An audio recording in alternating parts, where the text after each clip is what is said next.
Hey, welcome back. I am Mod Dharmendra sir from DSL Learning Institute from Delhi, doctor Mukherjee Nagar Delhi. मेरे प्यारे दोस्त, अब practice शुरू हो गया।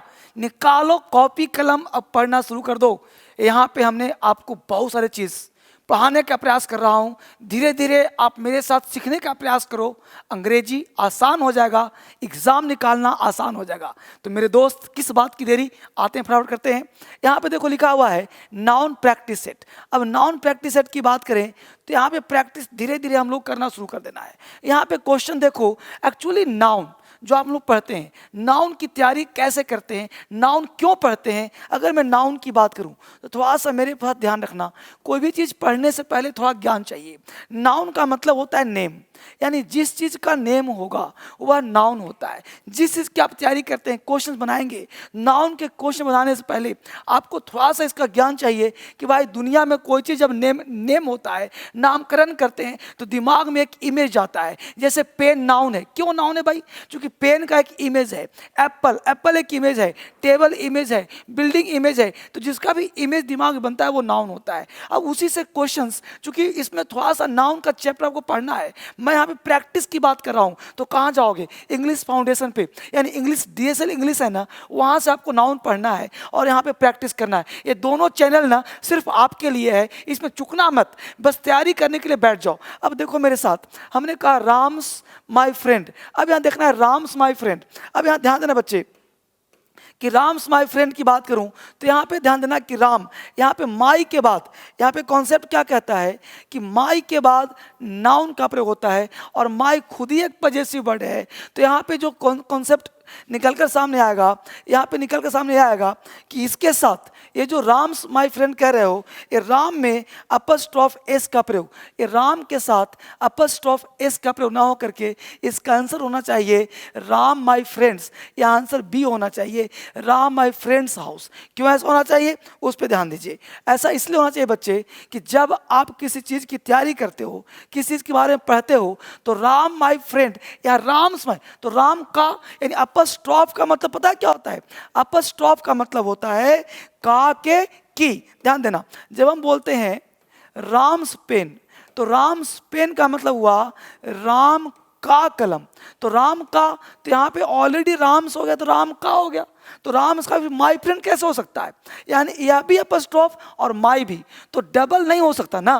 तो राम का और फिर माई मतलब फिर मेरा, तो राम का मेरा, तो गलत हो जाएगा ना। तो इसको सही करने के लिए बोलना पड़ेगा राम माय फ्रेंड्स, यानी राम मेरा दोस्त का। यानी समझो गौर से जो मैं कहना चाहता हूं, यहाँ पे जो सेंटेंस का जो आंसर बताया हमने, यहाँ हो गया राम माय फ्रेंड, तो यहाँ हो गया राम मेरा दोस्त का।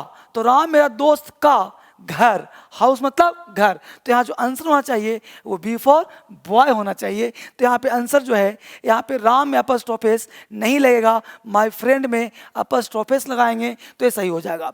इसे हम सेंटेंस इंप्रूवमेंट कहते हैं। यहाँ पे सेंटेंस को इंप्रूव कैसे करते हैं यह बताने का प्रयास किया गया है। अगला क्वेश्चन देखते हैं, हिज फादर्स इन लॉ। अब ध्यान देना बच्चे, फादर इन लॉ को हम कंपाउंड नाउन कहते हैं। इसको बारीकी से आप समझिए जरा गौर से कि मैं कहना क्या चाहता हूं।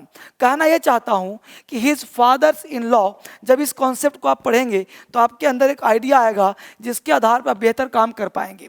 यहां देखिए फादर, समझ बच्चे गौर से मैं कहना क्या चाहता हूं, father in law. A father in law क्या है? एक कंपाउंड नाउन है। फादर इन लॉ को हम कंपाउंड नाउन कहते हैं। अब इसको समझना कैसे, समझिए। जैसे हमने कहा फादर्स इन लॉ, तो ये पता क्या हो गया, ये हो गया प्लूरल। तो यहाँ पे अपस्ट्रॉफ, क्योंकि फादर्स इन लॉ मतलब क्या होता है? ससुर। तो फादर्स मतलब एक से दो ससुर हो गया, एक से अधिक ससुर हो गया। तो फादर्स, ये अपस्ट्रॉफ जब भी लगाते हैं तो अंतिम में लगाते हैं। क्यों सर, वो समझिए। क्योंकि सर फादर यहाँ पे जो है, फादर इन लॉ, यहाँ पे जो फादर इन लॉ है ये पूरे मिलकर के ससुर हुआ, ससुरा। अब हमको दिखाना है का व्यवहार। देखो ससुर का, ससुर का। अब इसी का के लिए मुझे अपस्ट्रॉफ एस लगाने हैं, तो ससुर में लगेगा ना, तो यहाँ पूरा वर्ड पढ़ेंगे तब ना ससुर होगा, यानी अपस्ट्रॉफ एस इस लॉ के बाद लगाना पड़ेगा, यहाँ पे अपस्ट्रॉफ एस नहीं लगेगा। तो father in law's behaviour, father in law's behaviour. अब देखिए कहाँ है फादर इन लॉज, यानी आंसर हो जाएगा B for boy, father in law's behaviour. समझ पा रहे हो, ससुर का व्यवहार, ससुर का, तो का के लिए क्या करना पड़ेगा, ससुर का। बस मुझे गौर से, तो यहाँ पे क्या आंसर हो जाएगा, फादर इन लॉज। तो यहाँ क्या करना पड़ेगा, लॉ में यहाँ पे फर्स्ट ऑफ एस ये हट जाएगा, क्योंकि ससुर, ससुर का, इसी का के लिए हम लोग ने क्या लगाया, अपस्ट्रोफिस। समझ पा रहे हो, क्वेश्चन दिख रहा है सबको, तो ससुर का, लो थोड़ा सा और बड़ा कर दे रहा हूं, तो इस तरह से काम क्लियर हो जाएगा। तो इस तरह से काम करोगे तो आपके लिए बेहतर हो जाएगा। यहाँ पे काम समझने वाली बात है बच्चे, ठीक है बालक। तो यहाँ हमने कहा ससुर का, देख रहे हो, तो he is father in law's, यहाँ पे कर देंगे, ठीक है बच्चे। क्वेश्चन नंबर 3 देखो, यहाँ पे कहा there are many women doctors, there are many women. अब ध्यान दो बच्चे, यहाँ कॉन्सेप्ट समझिए कि मेनी का मतलब क्या होता है। देखिए गौर से, मेनी, मेनी का मतलब होता है बच्चे, देखो मेनी, मेनी के बाद जो नाउन होता है ये आजीवन होता है प्लूरल। अब जब बताइए कि देयर आर मेनी, ये वुमेन हो सकता है कभी, क्या नहीं ना। तो आप देखो क्वेश्चन जब बनाते हो, आप कॉपी कलम निकाला कि निकाला आपने, तो देयर आर मेनी वुमेन होगा कि वीमेन होगा। देखिए वीमेन डॉक्टर्स, तो आंसर क्या हो जाएगा, ए, वुमेन नहीं वीमेन डॉक्टर्स। तो यहाँ मैन ए को काट करके ई करें कि मैनी के बाद नाउन क्या होता है, प्लूरल, और वर्ब भी होता है प्लूरल। तो इस तरह से हम लोग काम करेंगे इसका। तो देयर आर मेनी वीमेन, है ना, तो there are many women doctors. Question number next देखने का प्रयास हम लोग करते हैं, ठीक है बालक। यहाँ तक क्वेश्चन नंबर नेक्स्ट देखिए, नेक्स्ट कहता है question number 4, a pair of scissor was bought yesterday.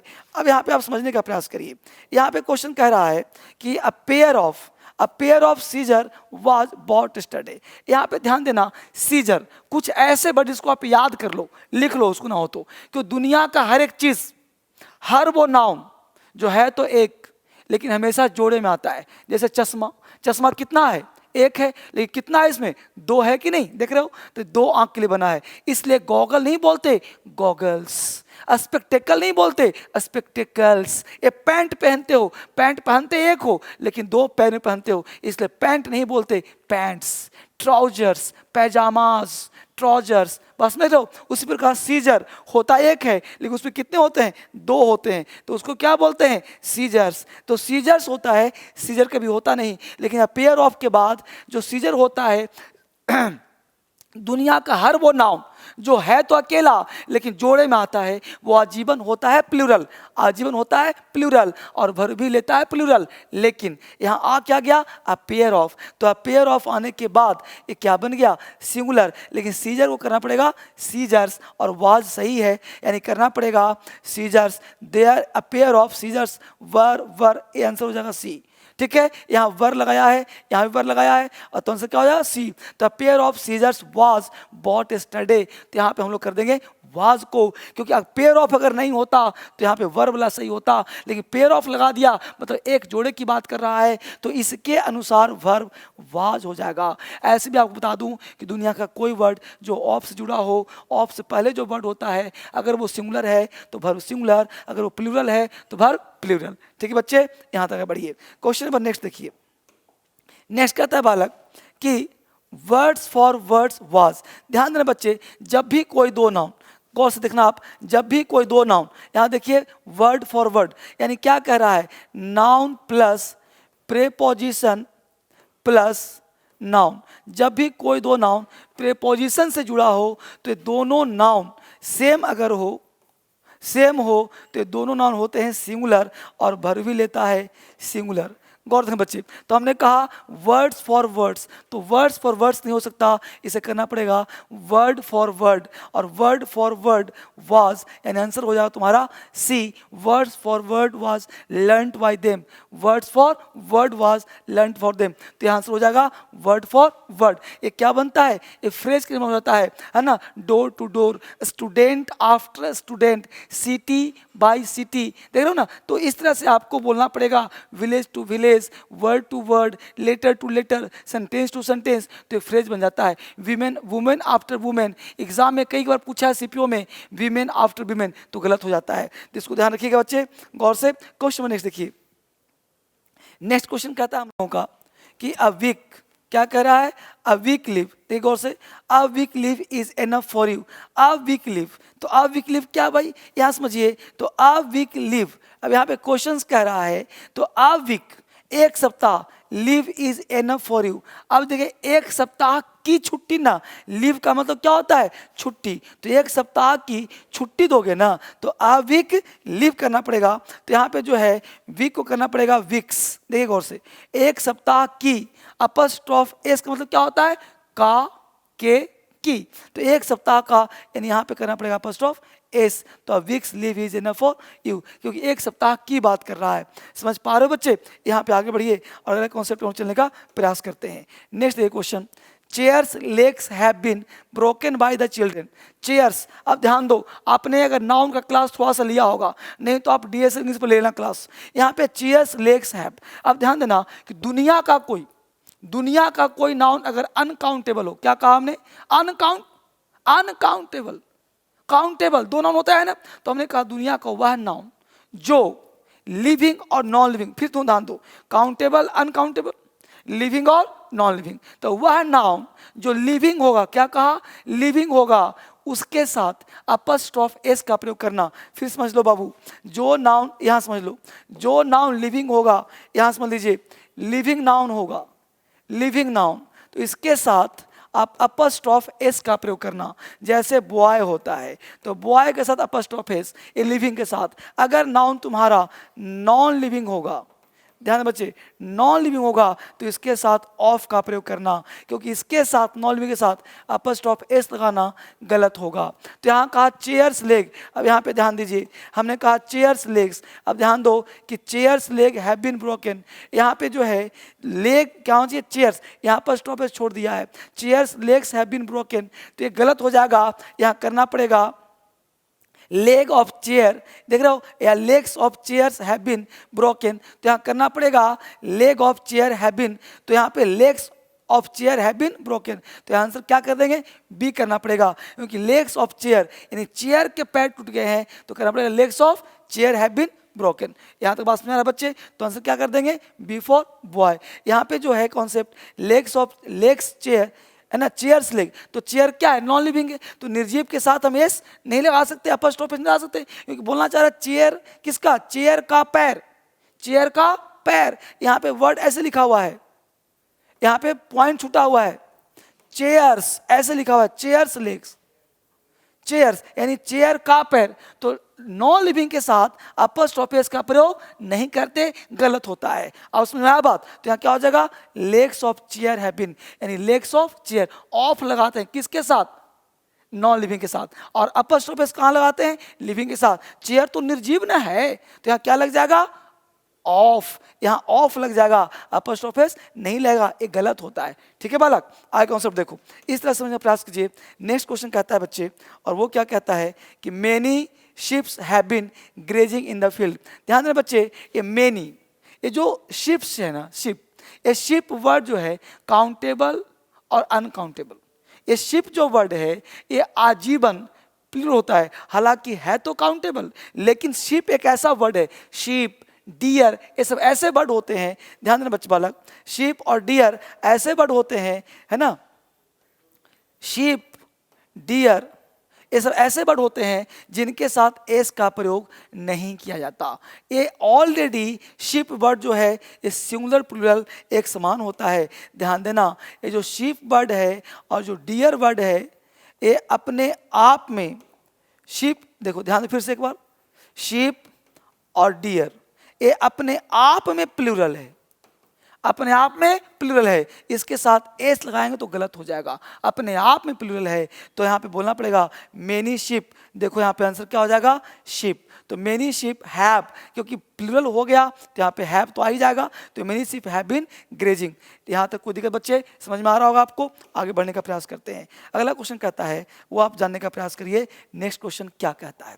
ठीक है बालक, नेक्स्ट कहता है बालक कि राज फ्रेंड्स, देख रहे हो डबल अपस्ट्रोफिस, ध्यान देना बच्चे, कभी भी डबल अपस्ट्रोफिस का प्रयोग नहीं करते। तो Raj friend's brother is my classmate, तो राज यहाँ बोलना पड़ेगा the brother of Raj friend.